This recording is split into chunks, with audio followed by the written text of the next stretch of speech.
Well, let's just do this. Who cares? Welcome to Redirect, Immigration Law Perspectives, a weekly dive into the world of New Year. Immigration law and its human consequences. I'm your host, Stephen Robbins, joined by fellow immigration attorney Matthew Archambault out of the great city of Philadelphia, Pennsylvania. We're super slammed, but we know that people are thirsting for some sick content. So here we are.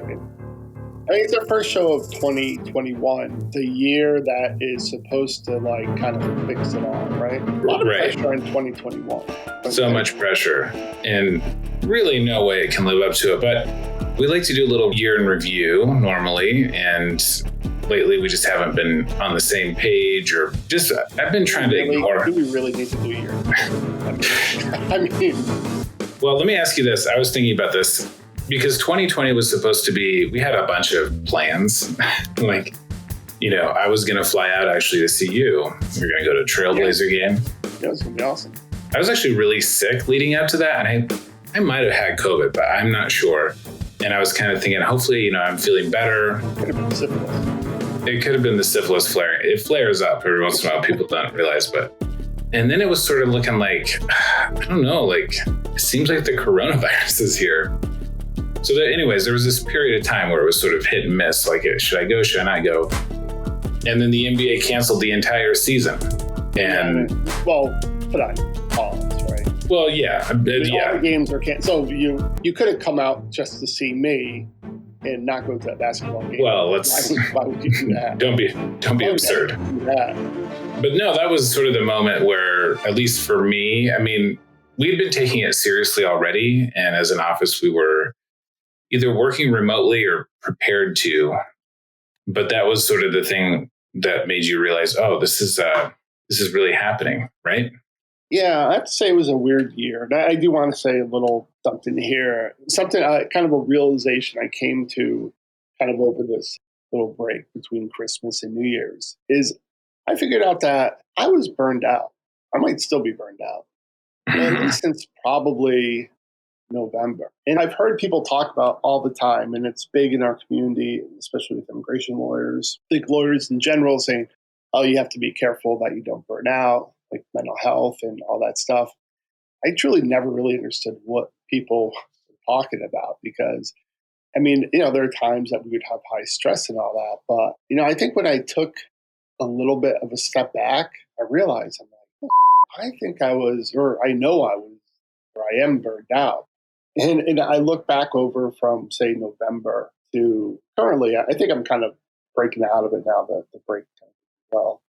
But I noticed, I just had a lack of motivation for lots of times, things where I would spend hours at my desk really doing nothing. And I just couldn't get myself to do stuff. And it was really, when I look back, I'm like, I don't think I was in the best place. And I know, I'm not a big drinker anymore. I used to be more so. But I noticed that there were a couple times where, me and my wife would be having, a couple glasses of wine. And then all of a sudden it would slip into a lot more. I never got, just having a lot more than I normally would have for no apparent reason. You're a degenerate is what you're trying to say. Yeah. But seriously, I think we have to kind of look out. In our community, Stephen will vouch for this, there are people telling us all the time to look out for this. And I think I missed it. And there is that whole expectation, or 2020 was such a terrible year and all that. And a lot of it is kind of self-fulfilling, right? Mm-hmm. It was, just objectively horrible. I don't think there's any way to get around it. But I think over the break, I stepped back and I look back on 2020. And this is going to sound corny, but I did spend a lot more time with my family, which I really liked. And I'm still here. My family's still here. We're healthy. We got to spend a lot of quality time together. So, 2020 is objectively awful. But I think there are things that we're going to take out of it, and at least I know I will in my family, that have been positive for us. So, right. And I just think the whole notion that 2021 is going to be this huge change, right? Did you watch the ball drop? I mean, well, you would watch it. It would be 9 No. o'clock for the New York one. Well, it's all tape delayed. So, Oh, okay. yeah. So it's like sad. I mean, like watching like 20, like, because Times Square is empty. I'm watching on CNN, and whoever it was singing the song Imagine just was, I don't know. I think they actually had the coronavirus singing Imagine, because it Sounds was great. the longest, saddest I've ever heard. And by the time she was done, I was like, okay, just like drop the ball on my head because I'm done here. Uh-huh. But 2021, like, I guess we're hopeful that it's going to be better. People say, oh, it can't be worse. But we all know that's not true. Right. We know that's not a logical, like assumption there that 2021 cannot be worse. I mean, we're in January 4th. It already feels like 2021 has been going on for like 3 months now. So, it's interesting you bring up the burnout thing, because I think I'm going through something similar. I had to take a bunch of apps off my phone. I'm really trying to get off my phone, but the Christmas break was the first time all year, really, where I took actual days off, like, lounged around and didn't really do anything. We didn't have any vacations during the week or real time off. If we went anywhere, which we didn't really, we went to the coast like once. It was always like, we'll leave after a half day on Friday and I'll work, 50 hours, Monday through Thursday to make up for it. And if you're working that much and the stakes are so high, and I'm just finding like, even over the course of a vacation or a couple days off, I got this notice of intent to deny the other day on this case. This is sort of the dynamic with immigration lawyering. You have at the beginning of the week an idea of what's due and what needs to happen, and your plate is really full. And then out of nowhere, you'll get a briefing schedule, or you'll get, some sort of RFE that puts like your whole mentality into a tailspin. or something will get canceled, right? That you've been preparing for Right. intensely, and all of a sudden it gets canceled. So Right. And so, like I found out about this thing. They're trying to deny this green card. And I think I found out about it on a Friday I was trying to take off. So we're like going to the store to get crafts for the kids. And I'm just in a completely different place mentally. Like I can't stop thinking. On your phone, sending messages to people about it, right? Yeah. Or I'm just thinking like. On your phone, Yeah, I'm mad at the officer, first of all. And then I'm thinking like, is the law actually on my side? Because I'm not totally sure. And then meanwhile, it's like my wife's saying, should we go to Costco or whatever? And you're just not there. And so I've also been having these thoughts of like what would it take to just become an immigration judge or do some job where like you can, although that's probably a bad example, but where you just don't have to carry all the baggage all the time. But I said to my wife, I said, hey, these days off have been kind of nice. We should like do this more often, have times where we're not working. She's like, yeah, we have these things are called weekends, Saturday and Sunday. They happen every week. Yeah. No, but I mean, I don't know if this happens to you, but I find myself almost every Friday thinking I'm really going to have to come in this weekend. And then I either do and ruin the weekend, or I don't and just stress about it instead. So yeah, I usually I don't work much over the weekends. You're just thinking about it. Yeah, and then you're right. Like you get these little, like your notice of intent to deny, and they can come in so many different forms, right? Mm-hmm. Come from a decision from a judge, or some motion you get from the government, or something that puts something in your head where you have to think about how you're going to respond, what next action you're going to take. And it's hard to just kind of like, okay, I'm only going to think about that when I'm sitting at my desk doing my work. So you find yourself walking around like the grocery store on your phone, and it pops in your head and you're like, oh, I have to look up this BIA case. I think there's this one BIA case, or let me put a question on Twitter or on Facebook, or let me message someone. So it's not always like, okay, well, I'm burned out because Saturday and Sunday I was in my office for 10, 12 hours. These things happen, and like you can't just get it out of your head. And, right. And I know our clients want us to, because I'm sure you've had that client who would tell you, like, I want you to be thinking about my case all the time. Like, I want to be your priority. And while you don't want to be that lawyer that doesn't think about things at all and doesn't do any work, but people have to understand, and we have to understand, there are times we just can't think about it.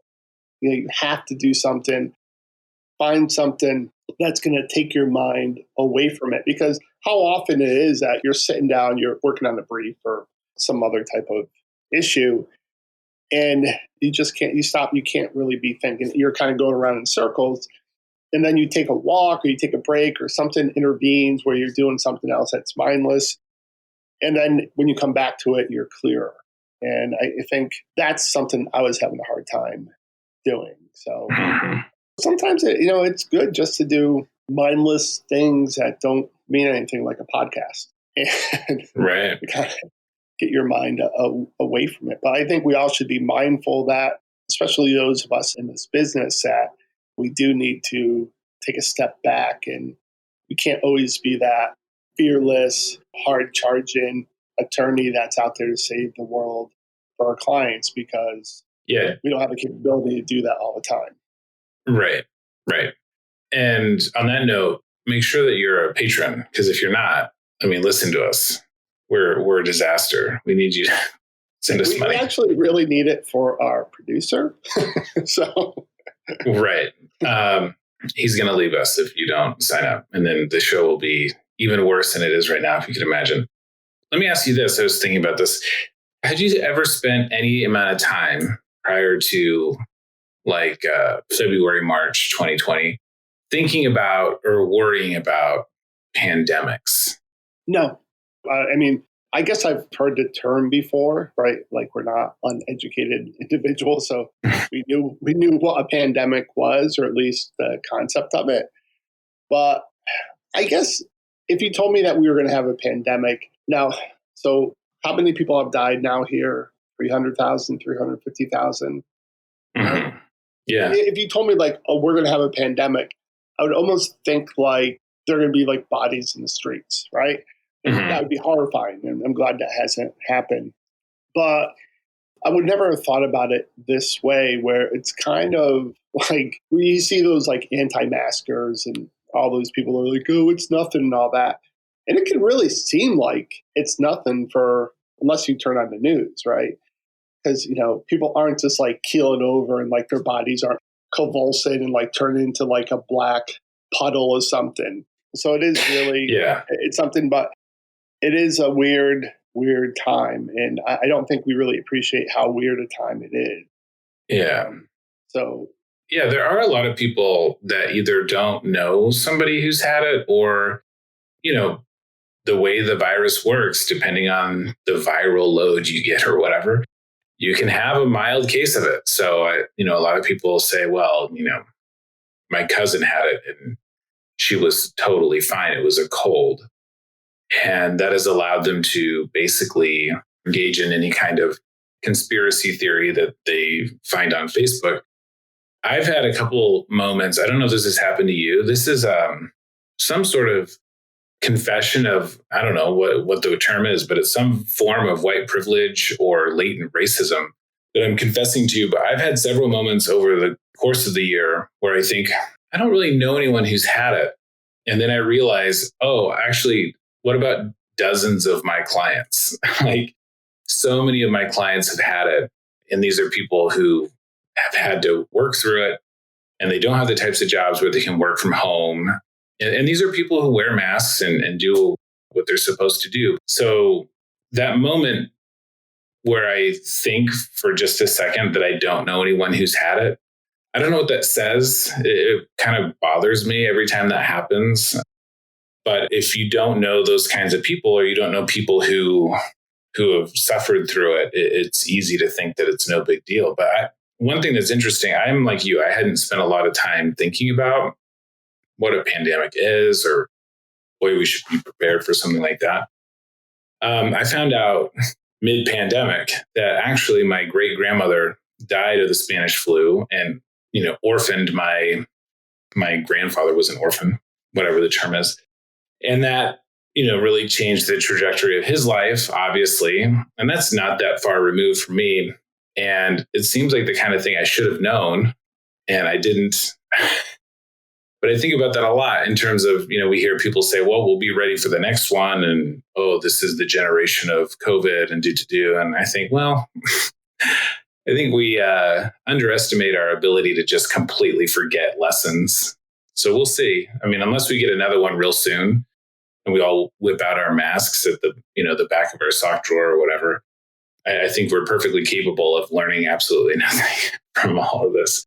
I mean, I have the benefit. My sister works in COVID ward up in a hospital in Syracuse, New York. So shout out to her, kind of heroic work she's doing. So I have the benefit of speaking to her once in a while, and she can kind of nicely bring reality into the conversation about what's really going on. And it's not pretty, right? It's not something that's nice. And we always feel as a country, we're above all the problems, right? We're not worried about being invaded, really. Mm-hmm. We used to be worried about nuclear bombs. There are things like hunger or poverty, people think that we don't have those issues. Right? Yeah, like really corrupt governments. We're not worried about that. Well, maybe now we are. We're not usually worried about, military coups or any type of coups. From an American standpoint, all those issues, they happen somewhere else, right? Mm-hmm. And I think on an individual level, we're quite the same. Oh, this like COVID happens to, older people who are really unhealthy and all of that. Mm-hmm. And so you have a vast number of people in this country who believe that if it doesn't affect them, then it's not worthy of worrying about. And that's the way we feel about stuff as a country. It doesn't really affect us, right? Now, As a country, we can be very proactive to go fuck things up for everyone else, right? Mm-hmm. Sure. But, we don't need that. We're not that country. We don't have to worry about the starvation, even though we have people starving in this country. We don't have to worry about extreme poverty, even though we have extreme poverty. And that's the thing. Like, we are this country that wears blinders to our own realities.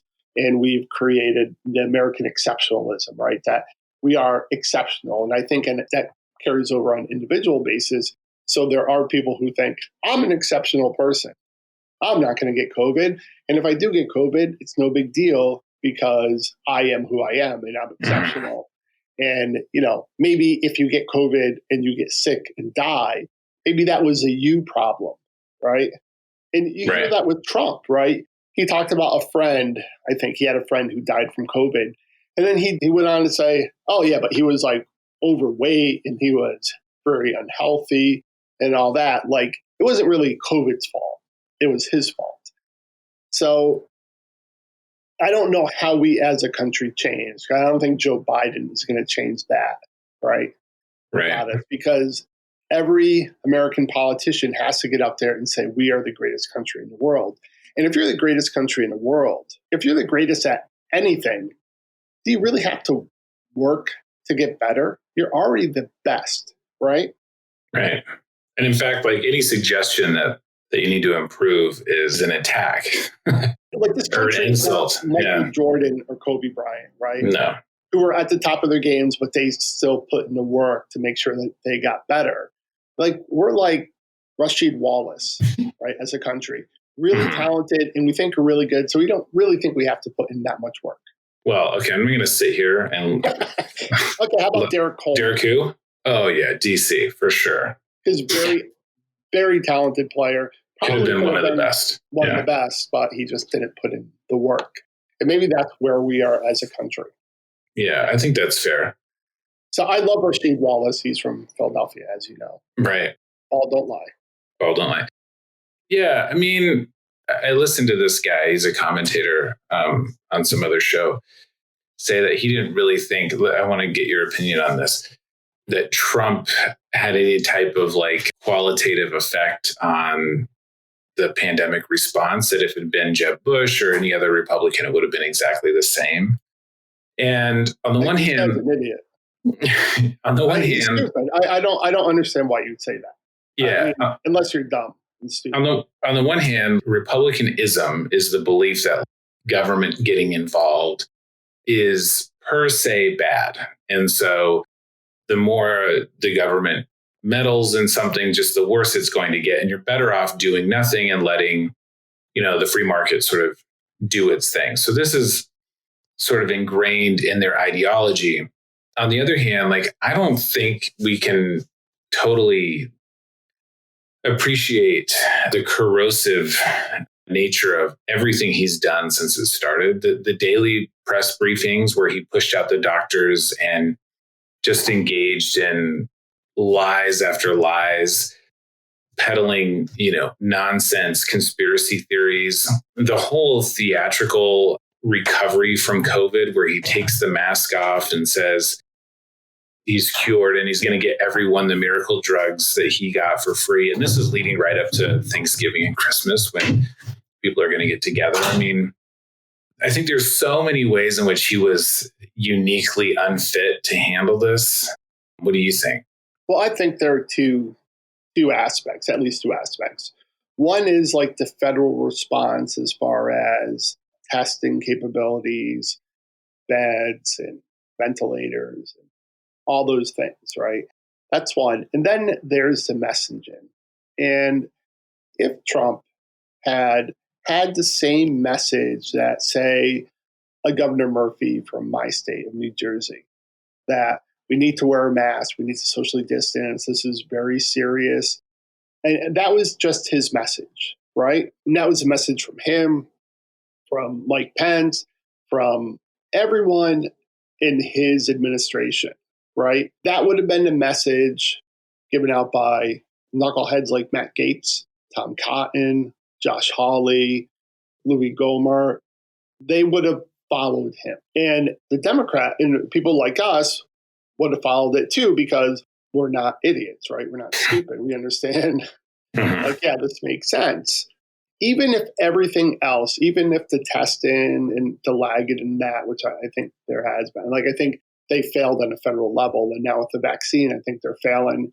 But I think if he just had that messaging, Jeb Bush would have given that message, right? Right. And everyone would have followed, right? And Trump especially has that ability to get his party and his core believers to do what he wants them to do. And so they'll always go, oh, well, he always says like people should wear masks. But does he? I mean, do you ever believe him when he says people should wear masks? No. Well, he always couches it in this sort of like, if you want to. Yeah, there's always it's really good. You should wear the mask, but He has that thing where he can take every position of a issue in literally 5 to 10 seconds.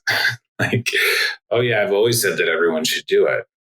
But look, people are going to make up their minds and they're going to decide what they want. And, just he's got a way.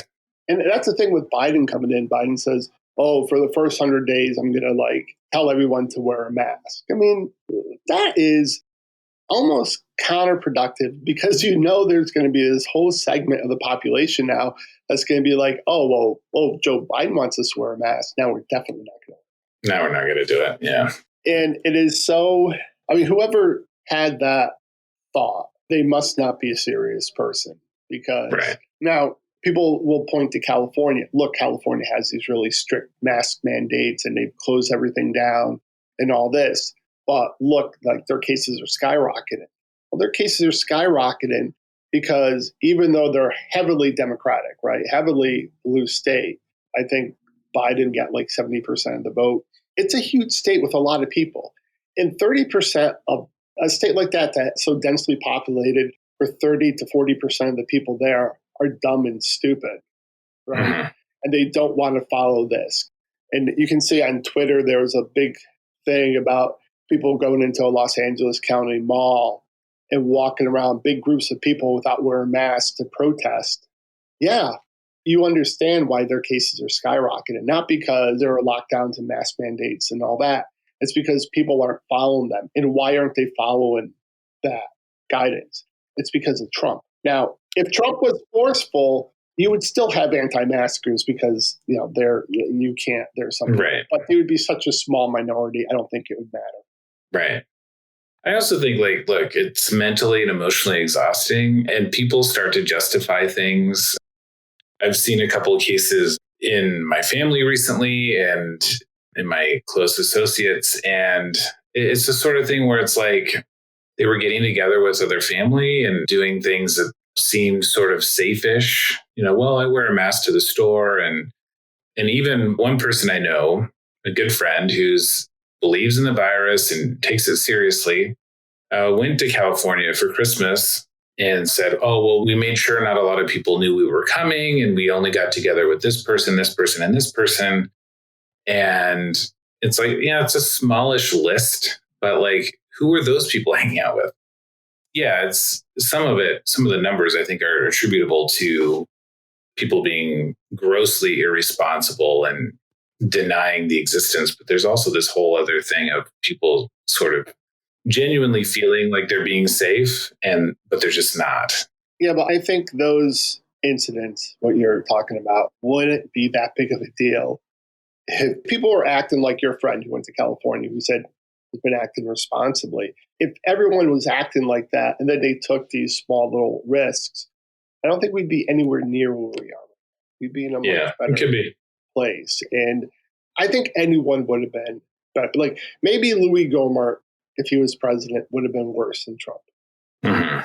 Maybe, right? But there's something to be said, like republicanism is about federal government staying out of state business and all that, unless, I guess, elections. Right. Right.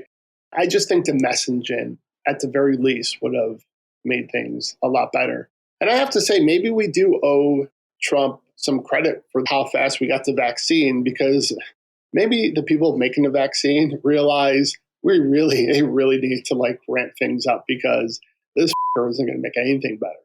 So, well, they did say, so in order to clear a vaccine, you need a certain number of people who have it. And the fact that we had so many people who were infected, basically they give it to people and then they track to see, whether or not they end up getting the virus or not. One reason why vaccines take a lot of time usually is funding, right? Right. And so the funding was not an issue here. Normally, a lot of the time spent developing a vaccine is spent raising money to develop the vaccine. They also need a certain number of cases. And the fact that we had so many cases did speed along the vaccine. But anyhow, it's a great accomplishment, accomplished mostly by foreigners. Yeah. So, right. And thanks to Germany for their help. Right. So, look. Do we want to look back at all other than this? I think one sign that we might be burnt out is the fact that we're an immigration show. We haven't talked about immigration at all. And also, I am genuinely burnt out. I don't feel like talking about it that much, but, pretty terrible year. I think we've seen basically since the election, the fact that they're moving full steam ahead with all kinds of restrictions and cutbacks and regulations.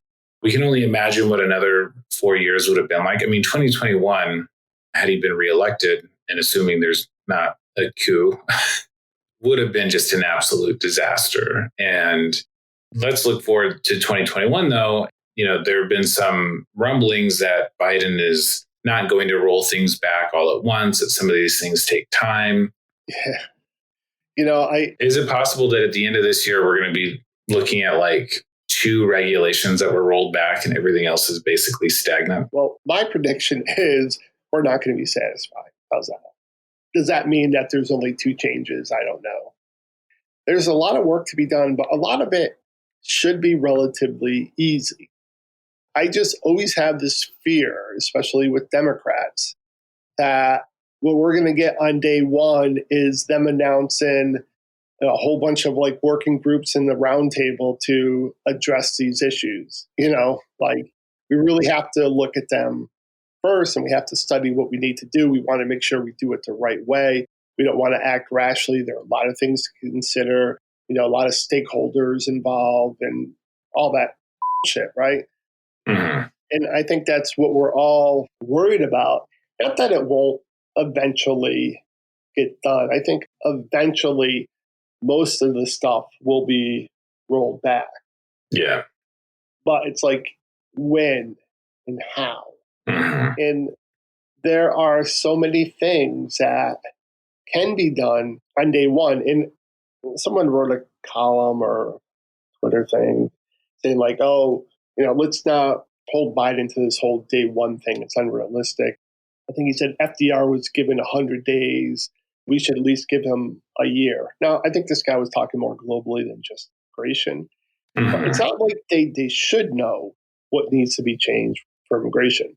There's a lot of people, a lot of resources they can tap into. And we've talked about this before, where on day one, they can go in and bada bing, bada bang, they can undo a whole bunch of stuff right away. And with 100 days, they should be able to do almost everything.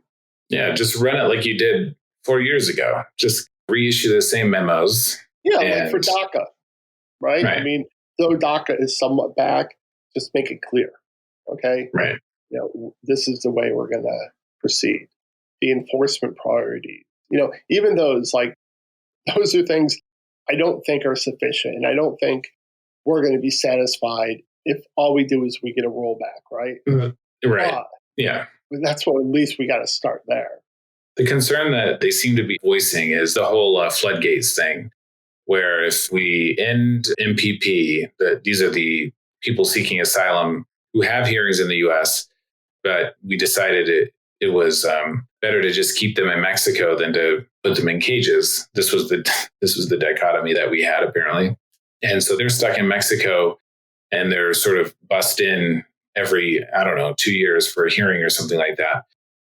Their concern is if we just end that program and let all those people in and go back to sort of standard following the law of asylum, that there will be floodgates and we'll have millions of people at the border and it'll be a humanitarian crisis. And I just don't know that that's true. Well, it's not true. It worries me if they're going to be tilting at windmills and doing things because of these kinds of hypotheticals. Well, here's the thing. No matter what they do, they're going to be critical. If Biden does nothing, he opened the borders, right? Oh, right. Amnesty. If he does nothing, right?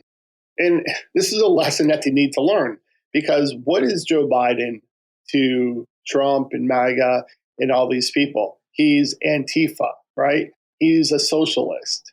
He's a radical. So why, they cannot be concerned about, and maybe you're saying it's not that they're concerned about what they're going to say. They're concerned this might happen. Well, I mean, maybe they're that dumb. I don't know, but there's smart enough people around for them to tap into, for them to understand that's not true.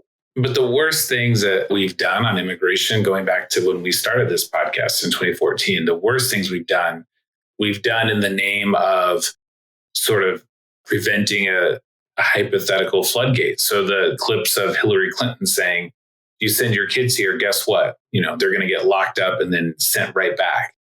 And also, you're a shitty parent.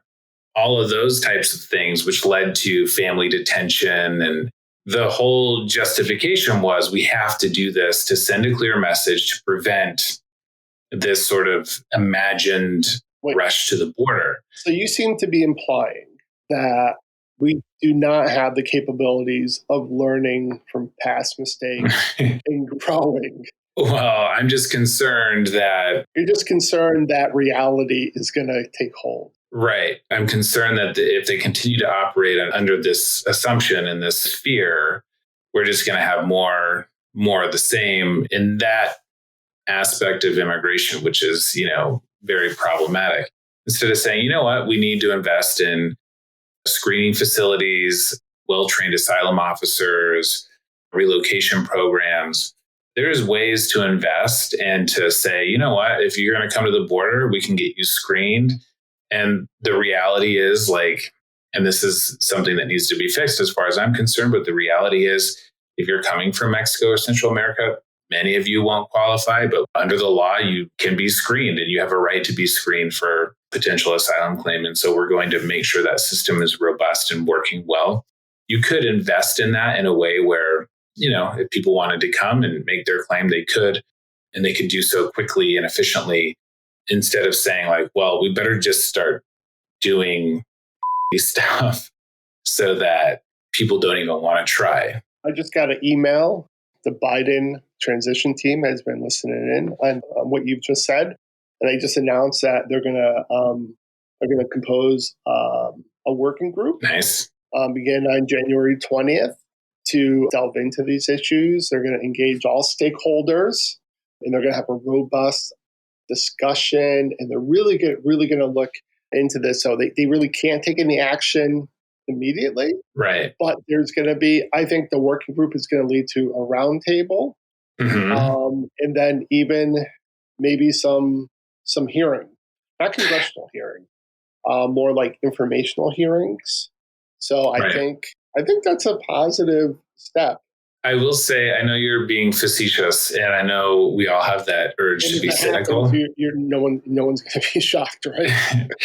I will say, for now at least, I'm going to try and resist the urge to be completely cynical. And if what you're saying, I understand. If they have a working group and it gets bogged down in bureaucracy, like at least it's the kind of working group where theoretically someone who believes in human rights and like equality under the law, they might be on that working group. And like, of course, they could be totally ignored.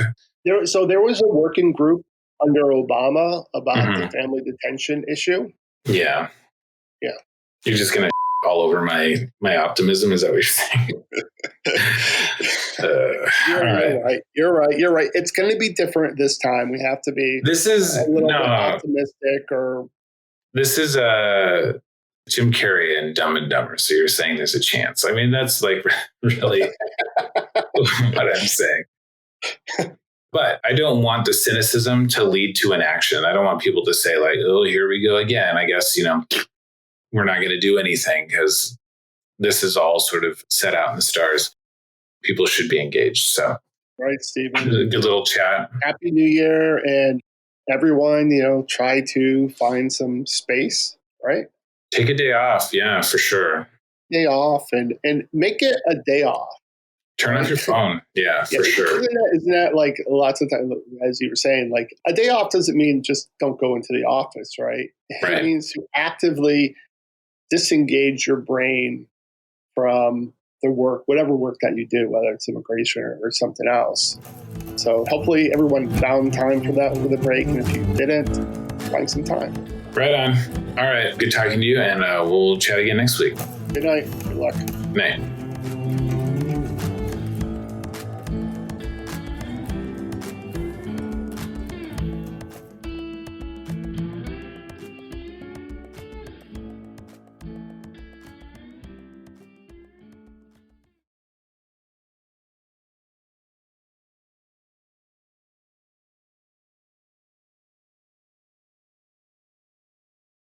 Bada bing, bada bang.